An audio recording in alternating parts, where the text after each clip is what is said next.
What is up, gang? Andrew Cooper here. Coop's Fantasy Football Fiasco. You can find me on Twitter at Coop8Fiasco. This is a Fantasy Alarm production on Better Sports Network, sponsored by FFPC. And today is Friday, baby. Which Monday, we break down the slate, everything that happens. We do a little recap. Now, the fun stuff. We tell you what's going to happen. That's how fantasy football works. Who cares about what happened? Let's talk about what's going to happen. So thank you to the folks who joined us. Scamp, I see you in the chat. Hopefully some people trickling in. But today I have one of my very favorites, dude. A gentleman, a scholar, a dude that always has a good attitude, puts a smile on my face. Let's bring him on in. Mr. Sam Wagman, football guy. Sam, how you doing, buddy? I'm doing well, man. It is Friday. It's the last day of the week. And we get football this weekend. We get football tomorrow. We get football Sunday. It's a great day. Great day to be great. It is amazing. I know it doesn't start till later in the year, but the Saturday football, I love. I mean, I know, college football is great and all. It is nice. It's a nice mix up, but I just love when there's football every day, man. If we could have it every day, that would be ideal. I know it's not possible, but hey, we get a early morning game with the Jaguars Falcons, so they give us a little something, right? Yeah, absolutely. Maybe we'll even see Kyle Pitts do something. Yeah, I mean, London's where he does it. London's where he does it. Though, I think you've already moved on to it not being realistic at this point. Dude, he feels so 10 bad. Looks this week. He got 9 targets and a carry, still couldn't do it.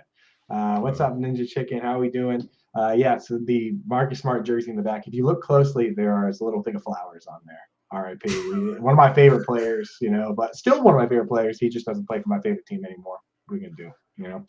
But here's the thing with the show. People familiar with it know how it works, but what we're doing is we're going through every game. I'm going to ask Sam, I'm going to say, here's the spread, here's the over-under. Is there a bet? Sometimes I watch these shows and they go through and they pick every game. You're not going to pick every game, right? Like that, trying to bet on every single game is a fool's errand. We're looking for specific games that we actually believe in, we trust. So I'm going to ask you, is there a bet, not pick the winner. Okay, Sam? So if you don't think there's a bet on any single game, then say so. Because, I only bet in spots where I truly believe. If you have any prop bets, anything like that, let's do it. So we're going to do that first, and then we're going to talk about the players. Notoriously, on this episode of this show, we never get through this slate. With Corey Parson, I think we did 4 games. So we have yet to get through this slate. Last week there was no Brits Blitz, so Dalton Cates and I cheated. The show was like 75 minutes, right? So we're going to try our best to get through them all. Let's get started right now. In the middle, what we're going to do, we're going to stop and draft a little FFPC team, which of course, that's a blast. For those that aren't on FFPC, go to myffpc.com, use promo code Coop, deposit $35 or more. They'll give you $25. And the cool thing about that one is there's no salary. There's no, you've played, right, Sam? Yep. It's like it's a riot, dude. You can put whoever you want in there. The only rule is you can't start 2 guys on the same team, but that kind of prevents stacking. So you couldn't have the Dolphins last week. You could have one Dolphin. So sometimes those games ruin the whole thing. So you go to myffpc, use promo code Coop, get set up with that. We're going to do that in the middle. See you guys checking in now. Hal, what up, dude? Michelle, what's happening? Toronto Dave, shout out Toronto area. Fernando, what's up, baby? How we doing? So let's get right to it. First game, obviously, on the slate, 9:30 my time. You're East Coast or West Coast? I'm East Coast. I'm down in Florida. Straight down the coast from you. That's right. Yeah, so 9:30 is perfect, dude. Sorry, West Coast guys, you're going to have to deal. 9:30, though, for us, dude, one little breakfast game. Love it, man. So on this one, we're looking at the last I saw, Jags favored by 3, which, London is their home. So I'm surprised, they're not favored by a little more. But Jags by 3, 43-point over-under. Is there a bet there that you like? Yes, I do still like the under in this game. And I'll tell you why. You got 2 really, really underperforming offenses and 2 offenses that can be run heavy if they're efficient. Particularly the Falcons, because we know that's what Arthur Smith loves to do. And we've seen him kind of run all the way through. We haven't seen this passing game really start to take off yet. And the Jaguars aren't a team that are scoring at all. They have one of the worst offensive efficiencies in the league. Trevor Lawrence, I think, is like the 4th worst quarterback by EPA added. this season, just not playing well. It's not that great. So I could see this being a very run heavy game on both sides in London. So the teams are going to be a little bit jet lagged. There's going to be a little bit weird sleep schedules going on over there. We usually see some weird stuff in these London games. It wouldn't shock me if you see a 20-17 type of game, which is why I'm staying far away from the spread. I could see either team winning it.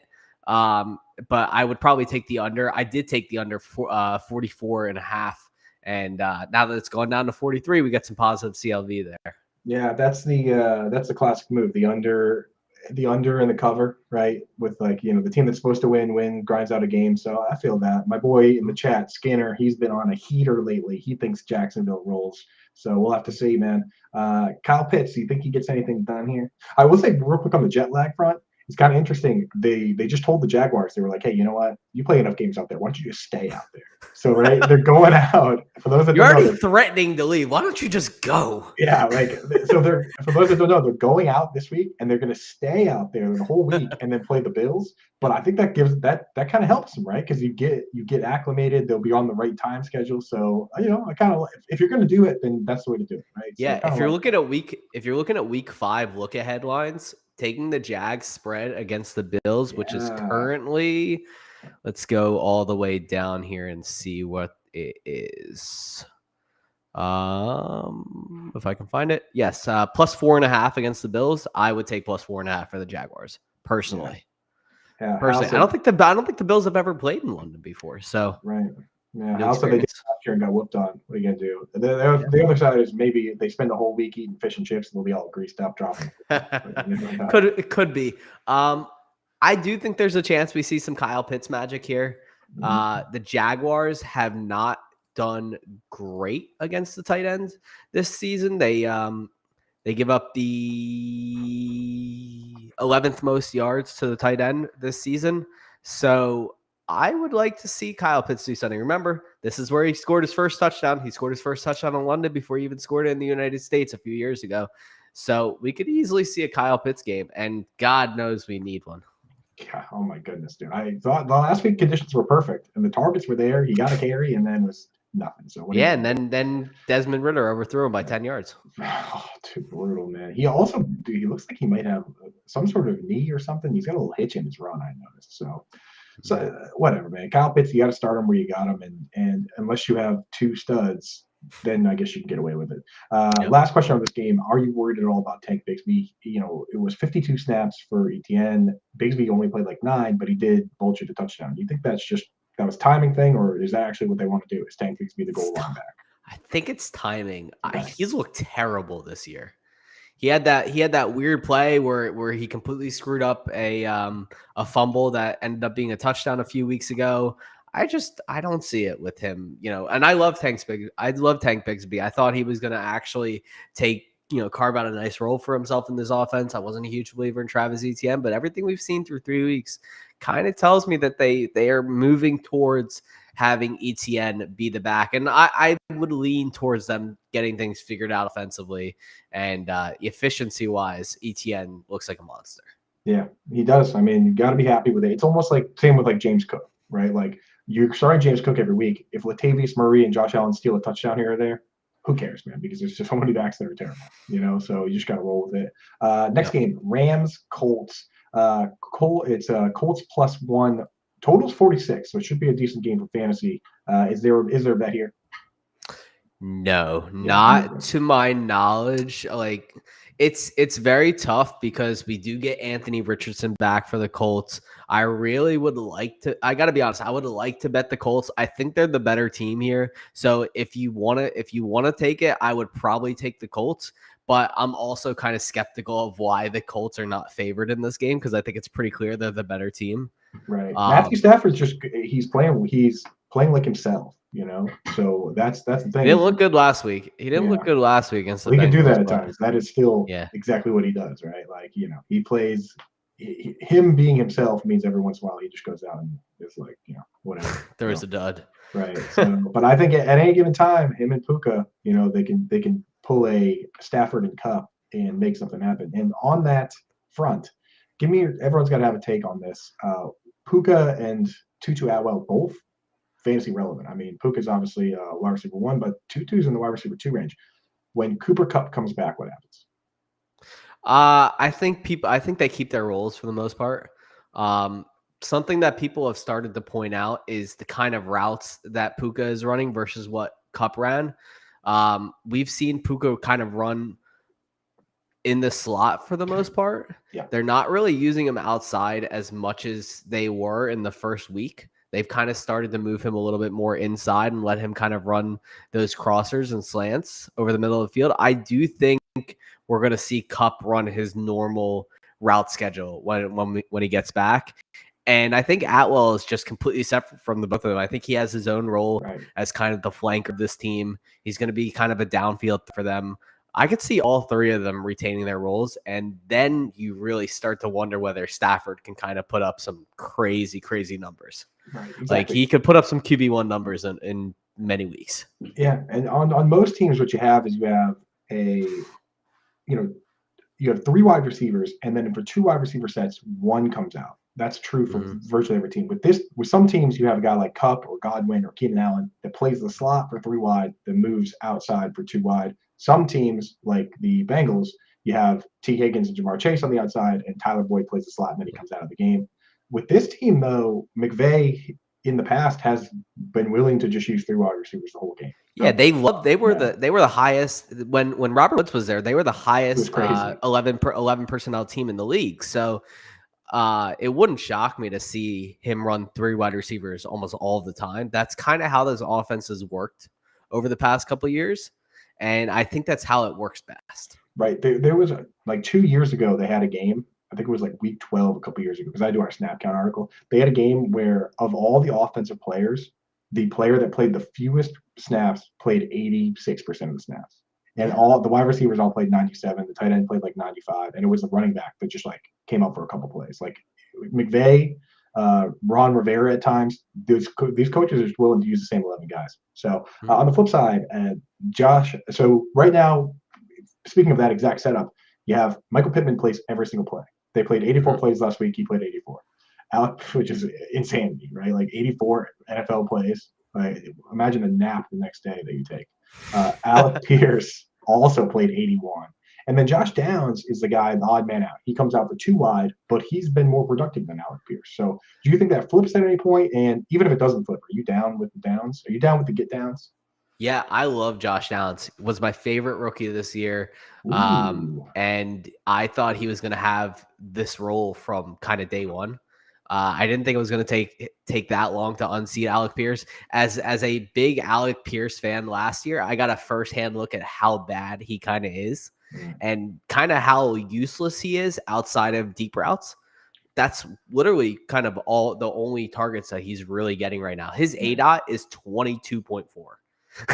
That's what it was last week. His ADOT was 22.4. He's like T.Y. Hilton, right? Yeah, he has completely shifted into being a deep threat, and that is it. He had 50% of the air yards last week. Wow. So he's not seeing those short to intermediate targets that we thought he could get coming out of Cincinnati last year. He's simply shifted to being, like you said, the T.Y. Hilton of this offense, except he's not as good as T.Y. Hilton.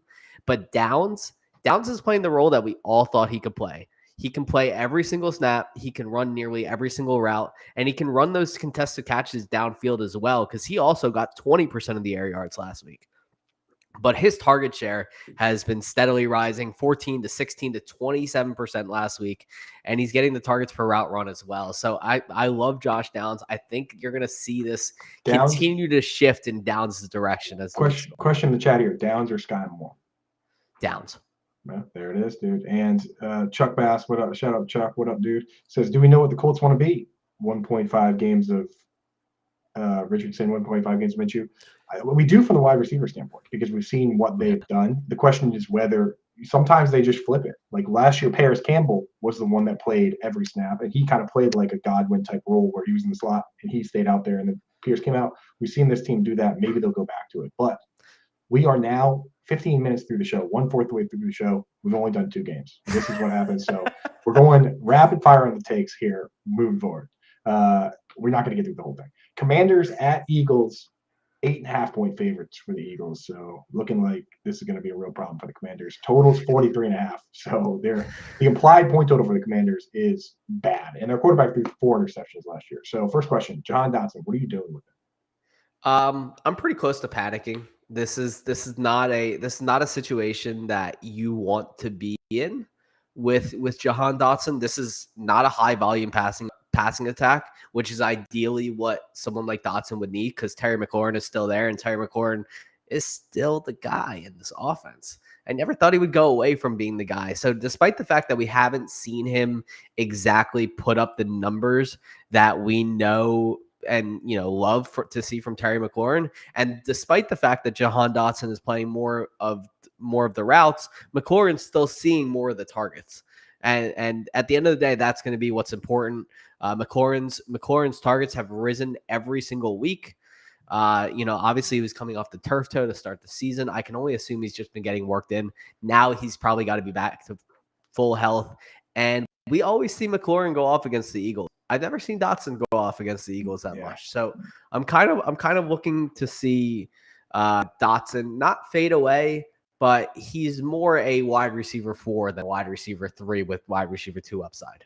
Yeah, that's the problem with Dotson. He always seemed like a good best ball pick to me, where he's a catch guy. And the thing is, those guys always have highlights in the early part of the season because contested catches are fun, and you do drills, specifically one-on-one drills, but you have to get open to get more targets. Logan Thomas, Cole Turner. If Logan Thomas is out, Logan Thomas is a guy that is potentially startable, definitely in DFS, especially versus the Eagles. They're kind of a funnel defense with the 2 guys on the outside.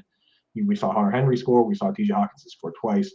Kate Otten did a lot of blocking last week, and so but he's also Kate Otten. So Logan Thomas, interesting play. If Logan Thomas is out, do you treat Cole Turner in a similar regard, or is he? What percentage of Logan? Let's say Logan Thomas is 100% play. What percentage of Logan Thomas is Cole Turner? If Logan Thomas is out, I would say Cole Turner is about 80%. We saw him put up pretty great numbers for a tight end last week. 32% targets per route run, 25% of the overall targets on only 56% of the routes. So I really like to see that personally. I always thought Cole Turner was a guy who could just go out there, catch the rock, and move after the catch at a nice rate. He had a nice ADOT of just under 10, and I really do think that he's going to be a guy that they look to in the middle of the field to try and just open things up for McLaurin and Dotson to move around there. To beat the Eagles, you're going to have to make plays downfield, and you're going to have to make plays in the middle of the field as well. And I think that's probably what Cole Turner does. I remember last year when the Commanders played the Eagles, John Bates had a couple of those catches to kind of open up the middle of the field against us. And that kind of is going to be what works. I'm sure they're going to go back and watch some of that game film because their tight ends have always killed us. Logan Thomas has been a thorn in the Eagles side for a few years now. Yeah. Cole Turner, converted wide receiver. That's what we want to see. So I'm seeing in the chat here, Chandler Jones apparently has been arrested. I just hope that he gets the help he needs. Clearly, he's been struggling with some mental health stuff. So hopefully everything's okay, that nothing that, this whole situation is nothing that crazy that's happened, and hopefully he gets the help he needs, because clearly he's having a bit of a breakdown. So hopefully somebody helps him out. But let me know if we get any details on that in the chat. On the other side, you're an Eagles fan. We know who the pass catchers are, right? It's AJ Brown. It's Devonta Smith. Dallas Goedert is essentially handcuff plus. He's a standalone value that you could start in your lineup, and if anything happens to a wide receiver, now he has difference-making upside. What's your take on Swift versus Gainwell, though? What's my take on Swift or Smith? Swift versus Gainwell. Smith, AJ Brown, Smith, you're starting him. Dallas Goedert, you're starting him unless you have something crazy breakout or something, So this is Swift's backfield. This is Swift's backfield now. We're coming off a game in which Buffalo ran for almost 170 yards against the Commanders in an absolute blowout win. Wouldn't shock me to see kind of the same script be chased here by the Eagles. We know the wide receiver is going to go off, but definitely interested to see how Swift plays in his first game against the defensive line that's pretty fearsome. You got Chandler Jones, you got Jonathan Allen there, guys there. I do think Swift is definitely the guy here, though. If this doesn't move to a 65 to 70% split in favor of Swift pretty soon, I'd be pretty surprised. Gainwell's going to stay in and be that change of pace guy on a weekly basis because they don't want to go to Swift entirely. They're definitely noting his injury history in the back of their minds, but they're also noting how explosive he can be and, where, yards after contact forced. He ranks 4th in the NFL in missed tackles forced this season. He's just a really, really, really good runner. And we knew that. We've been wondering for the past 3 years why the Lions did not want to use DeAndre Swift in a workhorse role. Now you're seeing what he can really do, and it's pretty special. Yeah, it wasn't a scheme fit, but I mean, he still was running for 5.5 yards a carry last year. So next game, Broncos, Bears, +3 Bears. Total is 46.5. Is there a bet here? Two teams that probably had the worst weeks.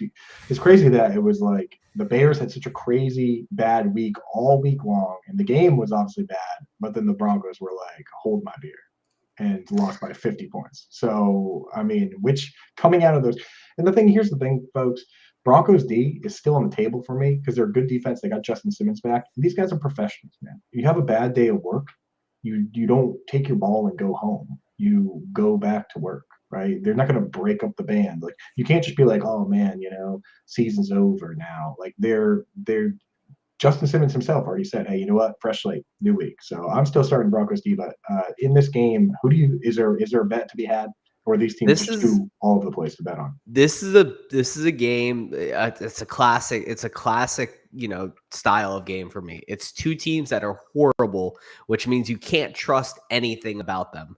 This game could go 6 different directions and none of them would shock me. So this is a game that I would aggressively attack the prop bet market.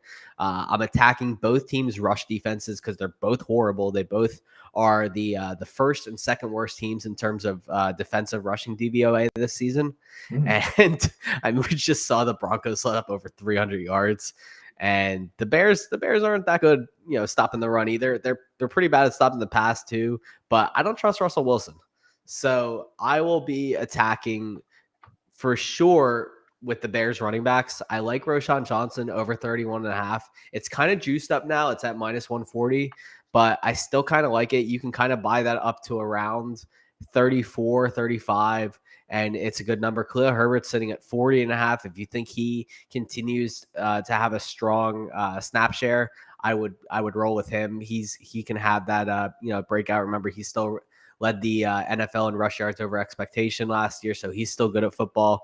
But yeah, this is a market where you kind of have to attack the prop bets, and I don't trust either team to really pick a side or a total here. Like this could easily be some kind of crazy, 17-10 game. This could easily be a 60-point game because both teams' defenses are truly that bad. All right, we're behind on time here, so I'm going to ask you 2 questions. I want just a yes or no. Is Russell Wilson still a franchise quarterback? Yes. Is Justin Fields a franchise quarterback? To be determined. Ooh, you got a yes or no? Yes or no? Yes, but in a different uniform. It is a yes. It will not happen in Chicago. Right. It will not happen in Chicago. They're ruining him. I know, man. They got to just let him run at this point. And Luke Getsy, when he was with Mississippi State, their quarterback ran like 200 times. Just go back to what you were doing last year. I don't understand. They brought back design runs last week, but I just don't understand why you're not dialing up like 10 plus design runs a week for him. Because it's all Ryan Poles' fault because he went out and he let Allen Robinson leave and canceled that comp pick by signing Byron Pringle, and then he traded what ended up being a first-round pick for Chase Claypool, and then he traded the first overall pick for DJ Moore, and he's saying, you have to throw it or I will be fired. That's what he's saying. So that's what's going on, Sam. It's pretty obvious that this guy is sitting there sweating bullets because he went and got all these pass catchers and the quarterbacks. Yeah. They're calling pass plays too, Sam. They did it last year and this year. They've called 114 pass plays, and he's only thrown it 88 times. To put that in perspective, the Broncos, Tua has 107 dropbacks, and he's thrown 103 passes. Because when they call pass plays, the quarterback passes the football on some of these other teams. On this Bears team, you call the pass play, and you don't know if he's going to throw it or not, right? Like he's going to run around, he's going to distract, He's going to throw it away, which doesn't count as an attempt. When you look at Pro Football Focus, it's like the dude has like no attempts some games, right? Yeah. He's running around and the pass blocking hasn't been good. The pass blocking has not been good either. And they've just put their left tackle on IR, so it's not going to get any better. Buccaneers, Saints, -3.5. Total is 40. Mike Evans, Marshawn Lattimore, are we going to get another fist fight? Is this like Cortland? It's like Cortland Finnegan and Andre Johnson all over again. So every week they get out there and they're like, it's like a hockey game. They just get out there and they're like, you want to go? Yeah, okay, let's go. You know? This is kind of a game where I would probably stay away. It's one of those games that you're kind of just looking to see if you can attack something live, but there's nothing that I really love about this game on either side. I would probably lean towards the Saints at -3.5 because I think they're the better team. But then again, Jameis Winston scares the crap out of me. So again, none of this tells me anything. The lines tell me that it's a close game, probably low scoring. Right. That's what this tells me. This tells me that it's either a blowout or it's a really low scoring game. Yeah, I mean, historically, even when Mike Evans doesn't get kicked out of the game, they lean into Chris Godwin in this matchup just because Marshawn Lattimore. The reason they fight is Marshawn Lattimore is a tough matchup for Mike Evans. He's a good corner, so it's a tough matchup. So Chris Godwin is a guy I'm getting in wherever I have him. You probably were already starting him. Alvin Kamara, everywhere I have him, I'm starting. There is not one roster that I have Alvin Kamara on, which is a lot of them, where he is on my bench because I just waited 3 weeks to start him, and he's Alvin Kamara. So, and he was on pace last year. He was on pace for 1,500 yards and 65 receptions. It's like, what more do we want in this world? You know? So I'm in on Kamara. I think you can attack Godwin's prop over 52.5. I think you can probably attack Rachaad White's. I would attack Rachaad White unders any week I possibly can. If he's at 50 yards or better, I'm usually hitting it under. He's at 52.5 right now. It's -125 on DraftKings. I'll probably end up hitting that before the end of today. Yeah. Saints rush defense is still good. Let's do it. Chris Olave, you're starting everywhere. Michael Thomas has been getting the targets.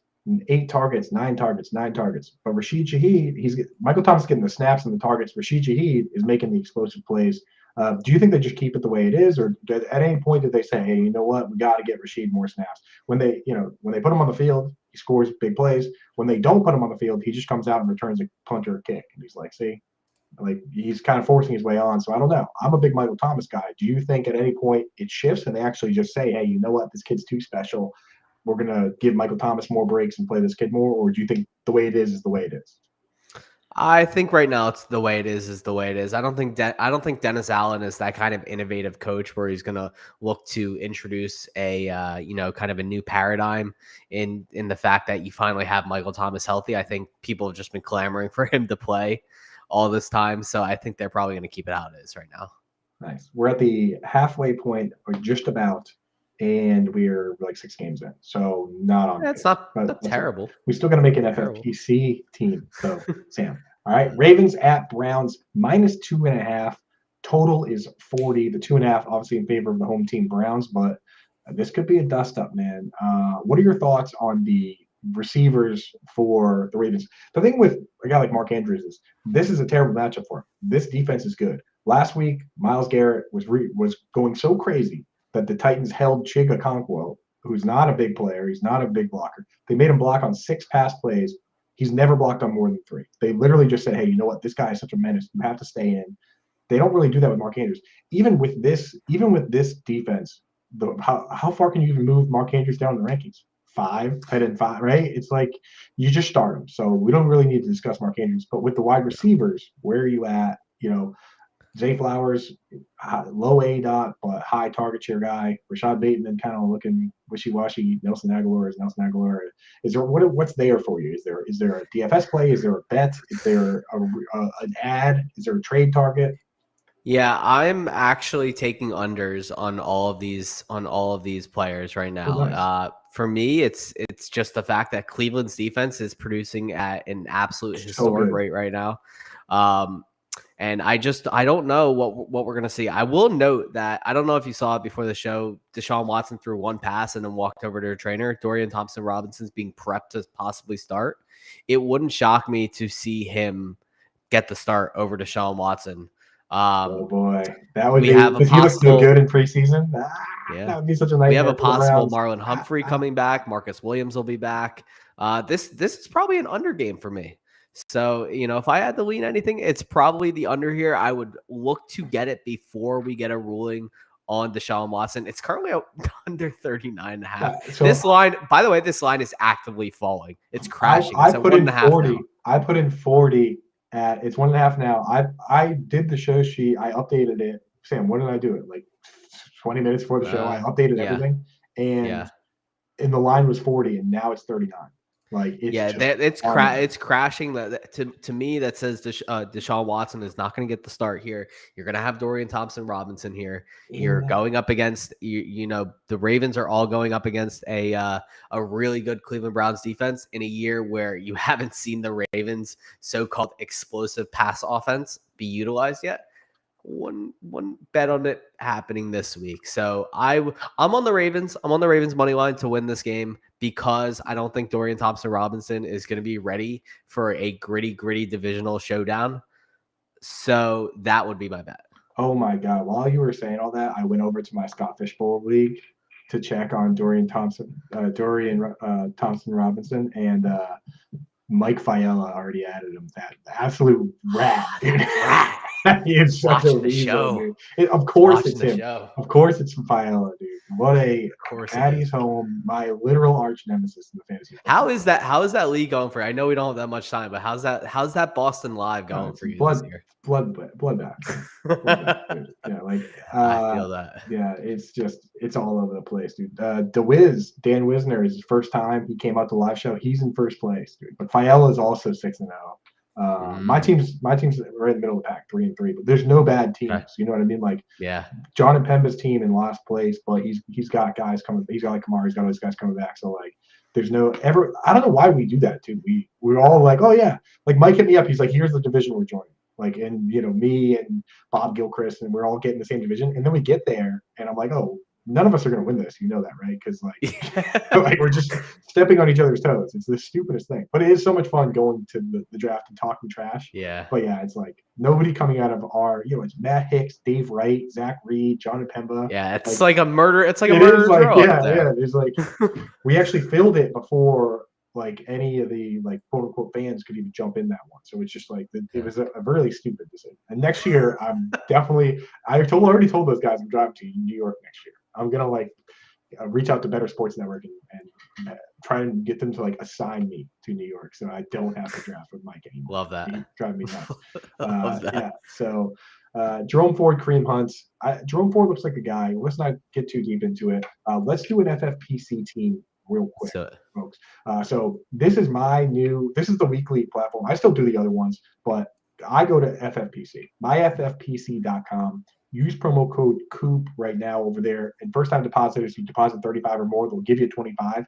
These contests, there's two options, 35 or 200. So if you deposit $45, they give you 25. That gets you two lineups, right?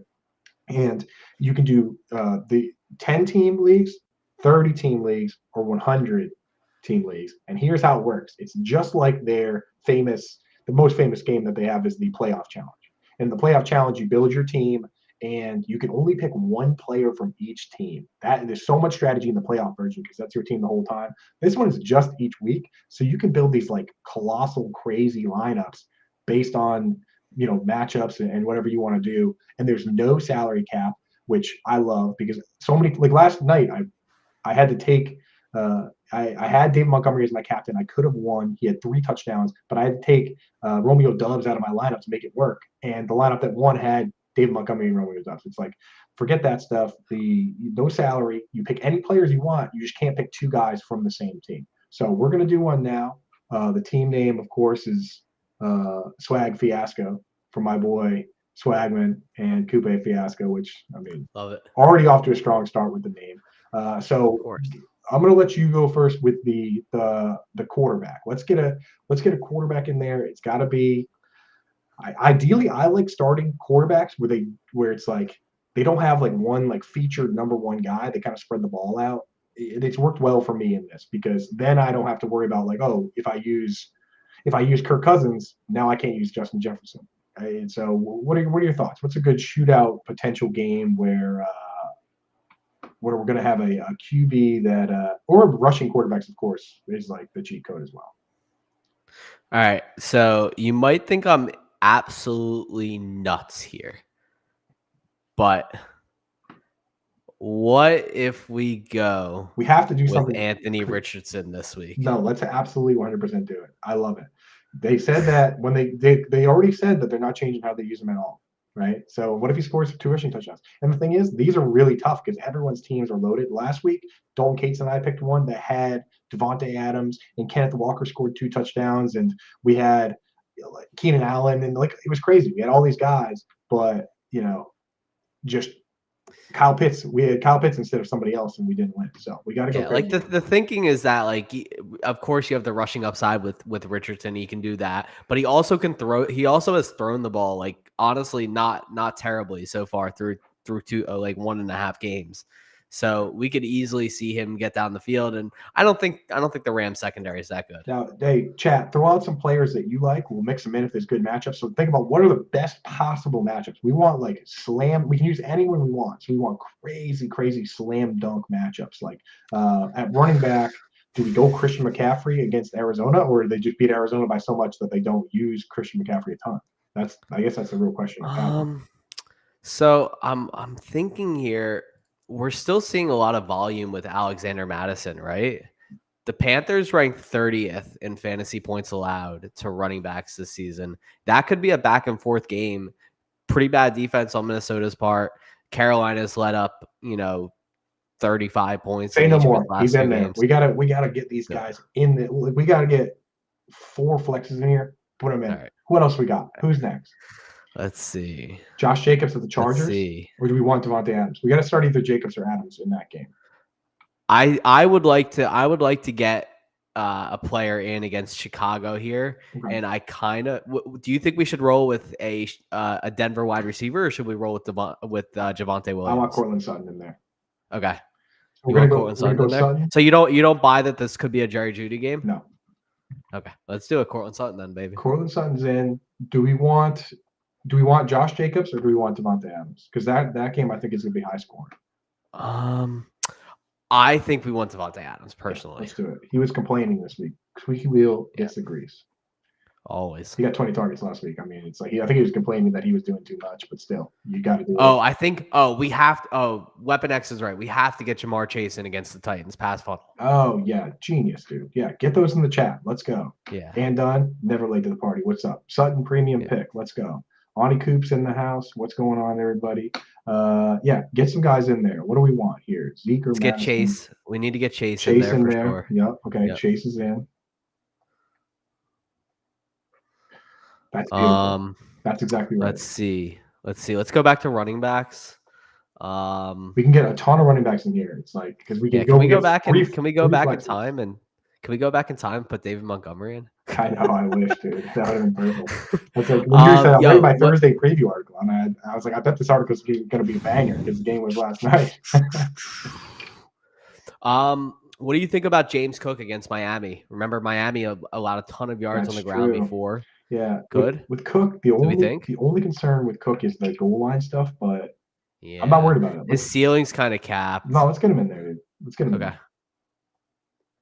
Because he can score, like we always forget that guys can score from 10, 15 yards out. It doesn't always have to be, a plunge into the goal line on some pass interference, Is there anybody else that running back that is just like, we have to get in there? Kenneth Walker, no, but go ahead and throw Travis Kelce in at tight end because Jets third most fantasy points allowed, plus Taylor Swift's going to be there. No, dude, I got a tight end. Unless we have to get George Kittle in there. We have to get George Kittle in there somewhere. So we go Kittle and Kittle against the Kittle against the Cardinals. Let's throw him in as a flex. Kittle in the last 8 games against the Cardinals, George Kittle in PPR has 1 game where he didn't score double-digit points, and he scored 9.3. And in the 2 of the last 3 games, he scored over 20. Like he just crushes the Cardinals. So do we want to put Kittle at tight end or do we want to put him in the flex? I think flex is fine. Okay. I think flex is fine because I think no matter what, any game that Taylor Swift's at, Travis Kelce's going to score a touchdown. You know what I'm going to do? I'm going to feel a lot better if we put Kittle at tight end and Kelce at the flex because Kelce's a wide receiver. Personally, mentally that feels right. Let's do it. Okay. I do love Olave in this matchup against Tampa Bay in a matchup where AJ Brown just mutilated the Tampa Bay Bucs. Yep. Our last flex spot is going to be a Dolphins player. Got to have somebody on the Dolphins. Is it just Tyreek Hill, or is it Jalen Waddle? I mean, Waddle coming off concussion, but Waddle's also like seeing like 5.3 yards per route run in games against Buffalo last year. It's kind of wild. I think either of them is fine. It's up to you. Tyreek Hill. He's just so good. He's so good. You have to have him in there. Now we need. So there's 2 versions of this, Slim and Classic. I did the Classic one. The only difference is one of them you need a kicker and defense, one of them you don't.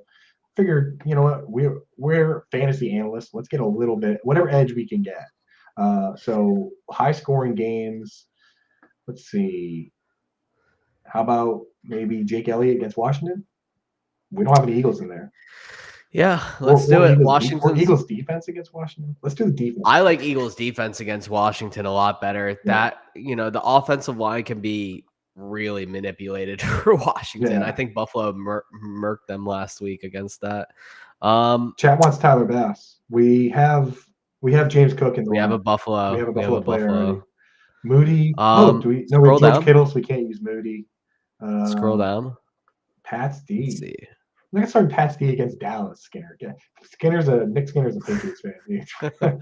It's delusional. Well, aren't we all? We already have one Pats fan in here, and I'm talking to him. That's unfortunately. Right, how about Jason Myers? How about Eddie Pinheiro? We've seen him make some field goals. Yeah, against there it is. There's a line. Yeah, I've seen Jason Myers miss too many field goals in the last 2 weeks. He missed 2 last week. I don't want him. I like Pinheiro. I just love looking at these lineups, man. Like, forget the other formats, dude. We have Tyreek Hill, Travis Kelce, Chris Olave, Jamar Chase, Devontae Adams, and then we have Anthony Richardson, one of the most fun plays you can do, and everyone's going to be going chalk with McCaffrey. They might even, we might not get the full workload. We're going with Cook, Madison. We're mixing it up a little. We're going with volume here. We're relying on some volume, falling into the end zone. That's all we need to see. I love it. We're in there. So, guys, if you want to play this, it's awesome. Go over to myffpc.com. Use promo code Coop. They'll give you $25 when you deposit $35. I suggest depositing $45 because then it gives you $75. It gives you $70 and you can play 2 weeks, right? It's $35 a week, or you can play 200 if you want to go high stakes. These are super cool. 10 teams, 30 teams, 100 teams. Awesome, man. No stupid, crazy rules. It's just normal scoring. Tight end premium, as all FPC is, of course. There's no salaries. There's no draft. You just pick all the best players based on the best matchups, just like we did. So get in there, get that going right now. Just don't join the league. I'm joining because me and Sam are going to win. Team Swag Fiasco is 100% winning now. So absolutely get that up and running. Back to the slate. Vikings, Panthers. +4 for the Panthers. Total's 46.5. Vikings are the best bad team in football. We already talked about how we like Alexander Mattison, so that's good. And KJ Osborne and Jordan Addison. Is this another one where it's just they like it the way it is, it's going to stay the way it is? Or at some point does Addison actually play more snaps than Osborne? Osborne's played more snaps than Addison in every single game, despite how good Addison's looked. Does that ever flip, or do they just say, hey, you know what? Let's just leave it the way it is? But although you can't really say if it ain't broke, don't fix it, because the team's 0-3. Yeah, I'm not sure how much it has to do with the fact that they're playing Osborne over Addison. But, obviously Addison's role keeps increasing. His route share keeps increasing every week. His targets keep increasing. KJ Osborne's not seeing that many targets. So I'm not too worried by the fact that Osborne's playing 95% of the snaps. I don't think Osborne's that good. I think he kind of is out there to do some more blocking than anything, which is kind of the role he's played. I do think that Addison is going to continue to see more work as the season goes along. I think he'll be probably an every down guy by the time the season ends. This is a game where I'm going to take the over 46. You got two horrible defenses against the pass, which is even better. I know that I like this over a lot more when it was Andy Dalton in it and not Bryce Young, but I think Bryce Young still can be a really good quarterback. And I don't believe in Minnesota's ability to rush the passer that much. So I think this is going to be a game where these teams trade scores back and forth. And we're gonna see some points in this game. I would imagine that Minnesota does get their first win in this one, but it's not by a blowout. Give me a wide receiver that isn't Adam Thielen on the Panthers that you like best. Probably DJ Chark. Yeah. So yeah, we'll have to see how it shakes out. We do know two things. Adam, based on guys getting hurt at various stages, the two things we know are Adam Thielen's going to be an every down player, and the odd man out is Terrace Marshall, because Terrace Marshall had multiple opportunities when healthy to be the full-time guy. He was kind of edged out by DJ Chark and Mingo. So it's basically Mingo versus Chark. I kind of like the idea of Chark there. Miles Sanders leading all running backs in targets. It's going to boil down to what the rest of the team does. What are you going to do? Yep. Plus has a groin injury. Groin injury. So yeah, Miles Sanders is awesome. I was exactly right. All right, Steelers at Texans. Yes, I know. There's background here. I went to Coop about a week before the season. I told him I drafted Miles Sanders in a league only because he told me to.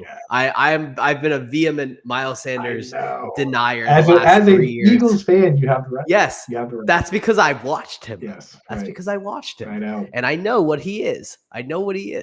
You can't. I am familiar with his game. He cannot fool me. Volume. The thing is, though, volume is king, dude. You know what I mean? It's like. Sometimes what he is? He's a cup that has he's a bucket that has a hole in it, but the water's coming into the bucket faster than it can pour out. That's all. Isn't that not what's going on here? It really is, dude. So what are you gonna do, dude? You just gotta take it. You gotta take the target, whatever. 20 targets in 3 games. Hell yeah. Get Andy Dalton back in there. He loved dumping it down. But I mean, please, Andy Dalton. Through 2 games, Bryce Young still threw him 11 balls, man. That's all we can ask for in this world. So you just gotta keep rolling them out there, right? Steelers at Texans +3, totals 42.5. Now this game, this isn't your classic, Texans are going to get crushed, so who cares? Both these teams are kind of bad, so they're both going to be playing to win. Like, you're going to see a normal football game here to some degree. It's not going to be your classic. It's not going to be like 49ers favored by 14 over the Cardinals. This is a real game. It's just, 2 bad teams playing for keeps. So what are your trust levels on guys like Muth, Freiermuth, Pickens, Najee Harris, Jalen Warren? Where are you at with those guys, man? Yeah, I'm still a little iffy on the Steelers offense. I haven't seen a lot from them. If I'm trusting anyone, it's George Pickens. I don't trust anybody else on this team. I don't trust the running backs. I don't trust the wide receivers. I don't trust Freiermuth. I only trust George Pickens right now. And he gets a decent matchup here. No Stingley to worry about in this matchup. He gets to go against. He'll be playing on the right side, and the right side cornerback for them is Steven Nelson. So Nelson, is all right. It's not great. He doesn't do a lot. Well, I mean, Steven Nelson's 5'10". He's going up against 6'3" George Pickens. So there's a little bit of a size issue there. You saw it with Mike Evans. With Mike Evans and Darius Slay that it does matter sometimes, right? Like Darius Slay's an amazing corner, but Mike Evans, if he's gonna just jump out of the building and catch it one-handed, you can't stop it. Don't listen to what they tell you. Size does matter. Not for fantasy analysts. That's don't listen to what they tell you. That's my thoughts on it. And I'll tell you this, I think Skinner has it right in the chat. Pass rush for Pitt is strong. Laramie Tunsil did not practice again today. If you don't practice on Friday, you're done. You're not playing, right?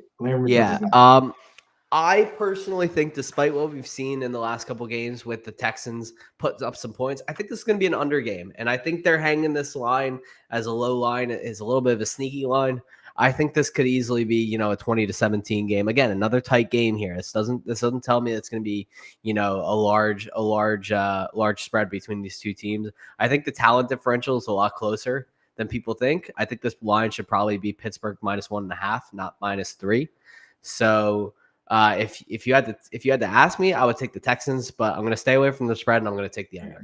Scamp has it right. This game is the Steelers offense versus the Steelers defense versus the Texans, right? Yes. We've now reached I like that. We've now reached the halfway point of the show sheet. There's only 10 minutes left, and we can actually only do 5 or 6 more minutes because we got Brit's Blitz coming up after this. Brit is back, baby, and she is going to tell you who you can. She's going to do the hard stuff this week. She's going to tell you who you can drop. Which, man, those shows are always rough. I know that she's got some names on there that she personally likes, so she's going to be making some tough calls. So hang out after this for Brit's Blitz. Let's rapid fire these games, and then Sam. Why don't right now you tell everybody what you got going on, where they can find you, so that we can go right up to the buzzer. I don't like squeezing the guest. You're the guest of honor. You should be able to tell everybody with as much time as you want what you got going on and what you're doing. So why don't you do that right now, and then we'll just go right up to the buzzer, and Earn Dog will literally pull the plug on the show. Absolutely. We'll make this really easy. You guys can find me on Twitter at Swagman95. I tweet out all my content over there. Everything's over there. Bets, fantasy, golf, whatever crazy stuff you want to hear from me. I guarantee you'll want to mute me after the first week, but it's okay. All of my content you can find written, audio, video over at thegameday.com, and then some for a dash of interest, some stuff over at Football Guys as well. But most of my stuff over at the Game Day this season, and plenty of great stuff going on over there. Yeah, hell yeah, dude. That's the thing with you football guys. You're always going to be a football guy, even though you're at Game Day now. I'm a football guys guy. Football guys guy. That's right, dude. So, and I say the same thing to people with the notifications. Put the notifications on for me, but don't put them on for replies as well. You can choose. If you put on the replies, you're just going to see me just burying my own followers. So you don't want to see that. So Dolphins at Bills. Dolphins are a juggernaut. You're starting all the wide receivers. You can't start a tight end. Even with Durham Smythe right now, he's banged up and wasn't really a good option. Are you starting Devin A-Chan is what the pronunciation. Dustin, our pronunciation expert, has done extensive research to find the correct pronunciation. It is A-Chan, everybody. Whether you like it or not, I prefer A-Chain. Sounds awesome. A-Chain, but it's A-Chain. A-Chain. Right? A-Chain sounds way better, but it's A-Chan, so we're gonna call it. Give him the correct pronunciation. Are you willing to start him this week, or where you at? I'm willing to start him this week. I think look, Mostert is played really well, but Mostert is Mostert. At the end of the day, the most hurt. We cannot. Again, I am familiar with his game. You cannot fool me. Mostert's bound to fall victim to that injury bug at some point, sooner or later, because it always happens every season. Jeff Wilson, same way. Yeah. Neither of these guys are reliable. Right now, we got this shiny new toy. I'm sure. 3 minutes here. Bills. Dalton Kincaid. Bills. Is he breaking out? Bills. Yes or no? Bills. Yes or no? What? Dalton Kincaid breakout. No. Okay. Bengals. Damn, that hurts. Bengals +2. I know. +2.5. I know it does. Total 40.5. We know all the main characters. Take the Bengals -2.5. Boom. Take Bengals 2.5. Everybody out there. We know the main characters on the Bengals, so we don't really need to talk about it. Joe Mixon. I mean, even against one of the best rushing defenses in the league, who the hell else do you have? If you have volume, if you have a ton of volume, yeah, exactly. If you have a ton of crazy good running backs, go ahead and bench Mixon. You don't really have to think too much about it. But I'm starting to remember where I got him. Derrick Henry, is he still the king? Yes or no? No. Ooh, honestly, we've seen it. Can you start DeAndre Hopkins or Burks? No. There you go. 4 o'clock games. Raiders at Chargers. Jacoby Myers locked in. Yes or no? Yes. Yes, agreed. I love that, dude. Adams, you start him. Jacobs, you start him. Everybody else, dust. On the Chargers, give me are you Palmer guy or QJ guy? QJ. Yeah. You don't play to be safe in this game. You play to win this game. Yeah, honestly, man, the thing is, the way I look at it, I started to look at it is that Palmer, we saw what he was last year. He was just okay, right? You almost don't have. It's either you have no fantasy asset or QJ's a guy. Joshua Kelly is so good, right? That he's so bad. He's sandbagging us, right? He's saving it. No, he sucks. Tight ends, I don't even want to talk about them. I've written extensively on these tight ends, so go check that out. Cardinals at 49ers. Spread's like what, 15 now? 14? 14. I can't do it, dude. Hold your nose. Take the double-digit spread with the 49ers. Root for the Cardinals. Move on. Rondale Moore or Michael Wilson if you had to pick one. Rondale Moore. Yeah, because you know what the difference? I was a Michael Wilson guy the whole time, but if Rondale Moore is going to get a couple carries each week, now we're talking like 2020 Curtis Samuel, right? Wide back. Dude. The 2020, if you look at Curtis Samuel and Chase Claypool, the difference between all the wide receiver threes and them being a wide receiver 2 was just a couple extra carries. So yeah, give it to me.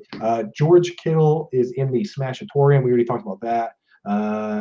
Elijah. I mean, this is the game where if you're ever gonna have Elijah Mitchell have some sort of standalone value, it's games like this where they're expected to steamroll. Patriots at Cowboys. Zeke revenge game meaningful at all? Yes or no? To you, maybe. Not to anybody else. Not to anybody else. It's Cowboys fans, Zeke and me and Skinner in the chat. That's it. But hey, we've seen. I tell you this: if somehow the Patriots end up way on top, we've seen Belichick let guys kick extra points. Edelman kicked one. Doug Flutie kicked one. I mean, I wouldn't be surprised, but you would need that narrative. So yes or no? Can we trust Hunter Henry, the hen dog? Is the hunter going to get in the hen house again this week, my boy? My guess would be no. Yeah, probably not. It's tough defense. Jake Ferguson is a fraud. I've covered that myself. No, I wanted to weigh in on that. Is Dak Prescott bad? Yes or no? Yes. Yes, that's probably right. All right, Chiefs at Jets. Sky Moore or Rashee Rice? If you're gonna Rashee Rice. Wow, loving it. Rashee Rice. Good. We're seeing the targets. We're seeing the routes. We're seeing everything efficiency wise. Speak to Rashee Rice. Yeah. Zach Wilson, gross. Garrett Wilson, bad. Gotta use him. I mean, sad. You have to. Yeah, it's bad, sad. Bad and sad. Breece Hall, mad, right? Like there it is. Dude. Bad, sad, mad. That's the Jets season so far. Someone tweet that. That's the Jets. Bad, sad, and mad. Bad, sad, and mad, dude. Monday night, last game on the slate that we got to go. Seahawks Giants +1. So is there a bet here? It's pick 'em basically. 47 points. It's a lot I've ever seen, but I'm taking the Seahawks. Yeah, I like it. Is JSN droppable? Yes or no? Yes. Is redraft. And he's a buy in dynasty. I tweeted on that. I think he's got the Chris Godwin trajectory coming. Correct. Happy 31st birthday yesterday to Tyler Lockett. We see you. According to Reddit, he is now officially dead. Charbonnet threatening Kenneth Walker. Is that a threat? Yes or no? Yes, he is definitely a threat. We're seeing the. Yeah. Soon. There it is. Soon. He got the 2-minute drill, which is huge because if you get 1 2-minute snap, you get them all. You can't sub during the 2-minute drill. There's no time. Give me your favorite Giants wide receiver to stash, not to start. Okay. I know. You have to pick. Who are they drafting next year? Pick one. Jalen Hyatt, Wanda Robinson, Paris Campbell. Jalen Hyatt. Good. Darren Waller a thing? Yes or no? Not a plus matchups only. There you go. All right, everybody. That's been the show. Make sure you hang tight. Brit's Blitz coming up right after this. The return of the legendary Britt Flynn, and she's going to tell you who you can drop in your leagues. Very tough stuff. Bad, sad, mad stuff coming up on that show, but it's very important stuff. So make sure you hang for that. Sam, thank you very much. You're the man. We're going to have you back on soon, dude. So thank you, man. Absolutely. All right. Awesome, everybody. Thanks for hanging out. Have a good weekend. Stay tuned for Brit after this.